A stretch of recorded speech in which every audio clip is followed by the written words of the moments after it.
Breaking చూద్దాం. రేపటి నుంచి తెలంగాణ సెక్రటేరియట్ లో ఫేస్ రికగ్నిషన్ విధానం అమలు కానుంది. ఉద్యోగుల సమయ పాలనపై ప్రభుత్వం ప్రత్యేక దృష్టి పెట్టింది. రెగ్యులర్ అవుట్ సోర్సింగ్, కాంట్రాక్ట్ ఉద్యోగుల హాజరును ఫేషియల్ టెక్నాలజీ ద్వారా నమోదు చేయనున్నారు. ఫేస్ రికగ్నిషన్ కు సంబంధించి ఇప్పటికే సిఎస్ ఆదేశాలు కూడా జారీ చేశారు.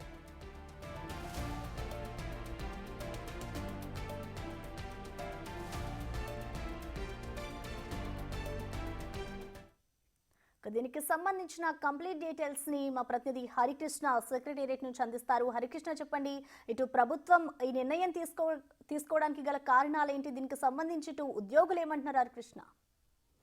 ఎస్ ప్రసన్న, రేపటి నుంచి కూడా రాష్ట్ర సచివాలయంలో ఉద్యోగుల హాజరును ఫేస్ రికగ్నిషన్ ద్వారా నమోదు చేయనున్నారు. అయితే రెగ్యులర్ కాంట్రాక్ట్ అవుట్సోర్సింగ్ ఉద్యోగాలు రేపటి నుంచి కూడా విధులకు ఎవరైతే హాజరవుతారో వాళ్ళందరినీ కూడా ఫేస్ రికగ్నిషన్ ద్వారా హాజరు నమోదు చేయనున్నారు. అయితే ఉద్యోగుల సమయపాలనపై ప్రభుత్వం ప్రత్యేక దృష్టి సారించింది. ఇప్పటికే దీనికి సంబంధించి ప్రభుత్వ ప్రధాన కార్యదర్శి సిఎస్ శాంతికుమార్ కూడా ఆదేశాలు జారీ చేసింది. అయితే ఉద్యోగాలకు హాజరయ్యే క్రమంలో కూడా చాలామంది కూడా నిర్లక్ష్యం వహిస్తున్నారంటూ కూడా ఇప్పటికే కాంగ్రెస్ పార్టీ అధికారంలోకి వచ్చినప్పటి నుంచి కూడా మంత్రులు చాలా సీరియస్గా ఉన్నారు.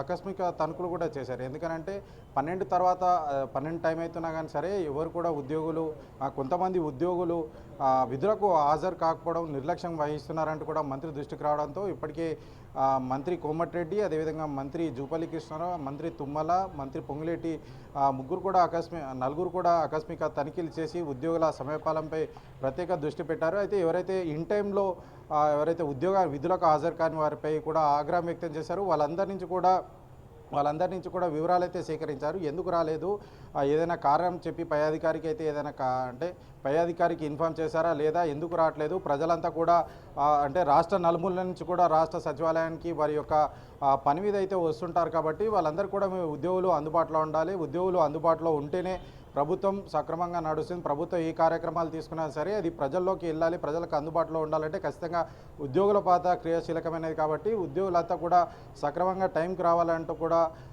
వాళ్ళైతే కూడా ఆగ్రహం వ్యక్తం చేశారు. ఎవరైతే విధులకు సరైన టైంకి రాని వారు ఉంటారో వాళ్ళందరి మీద కూడా ఆగ్రహం వ్యక్తం చేస్తూ వాళ్ళందరి నుంచి కూడా వివరణ తీసుకున్నారు. అయితే కాంగ్రెస్ ప్రభుత్వం అధికారంలోకి వచ్చినప్పటి నుంచి ఉద్యోగులు ఎవరైతే ఉంటారో వాళ్ళందరి మీద సమయపాలన మీద అయితే ప్రత్యేక దృష్టి సారించిందని చెప్పవచ్చు. ఎందుకంటే ప్రభుత్వం తీసుకునే ప్రతి ఒక్క కార్యక్రమం కూడా అది ప్రజలకు చేరాలంటే ఉద్యోగుల పాత్ర క్రియాశీలకంగా ఉంటుంది. కాబట్టి ఖచ్చితంగా ఉద్యోగులు టైంకి రావాలి. రాష్ట్ర నలుమూలల నుంచి కూడా సెక్రటేరియట్కి వివిధ పనుల మీద అయితే ప్రజలంతా కూడా వస్తుంటారు. ఖచ్చితంగా వారంతా కూడా ఇక్కడికి సమయానికి రావాలి, ప్రజలకు అందుబాటులో ఉండాలంటూ కూడా వారు కాంగ్రెస్ పార్టీ ముందు నుంచి కాంగ్రెస్ ప్రభుత్వం చెప్తా ఉంది. అదేవిధంగా ఎవరైతే రాని వారు ఉంటారో వాళ్ళందరి మీద కూడా సీరియస్ అయింది. అయితే చాలా వరకు కూడా 12 తర్వాత కూడా ఎవరు కూడా అయితే ఉద్యోగాలకు సరైన 12 తర్వాత కూడా ఎవరు కూడా రాని పరిస్థితి అయితే సెక్రటేరియట్లో ఉన్నందున ప్రభుత్వం చాలా సీరియస్గా అయింది. ఖచ్చితంగా ఫేస్ రికగ్నైజ్ ద్వారా సమయపాలన పాటిస్తారంటూ కూడా పాటించాలి. ఖచ్చితంగా పాటించని క్రమంలో వారిపైన కఠిన చర్యలు కూడా ఉంటాయి. ఎందుకంటే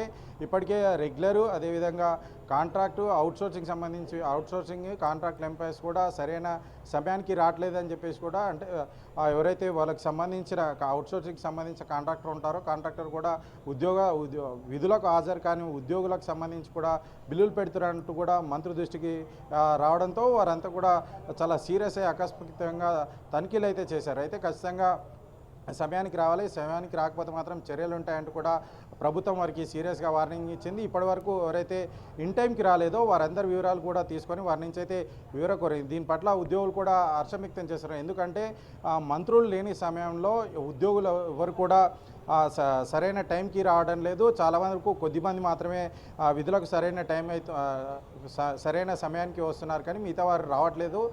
ఖచ్చితంగా ఇది పెట్టడం వల్ల ప్రభుత్వం అంటే పరిపాలన కూడా సక్రమంగా జరుగుతుంది. ప్రజలందరికీ కూడా ఉద్యోగులు అందుబాటులో ఉంటారు. కాబట్టి ఖచ్చితంగా ఇది మేము స్వాగతిస్తున్నాం ఈ విషయం అంటూ కూడా ఉద్యోగులు చెప్తున్న పరిస్థితి అయితే ఉంది. Prasanna. Okay, thank you Harikrishna.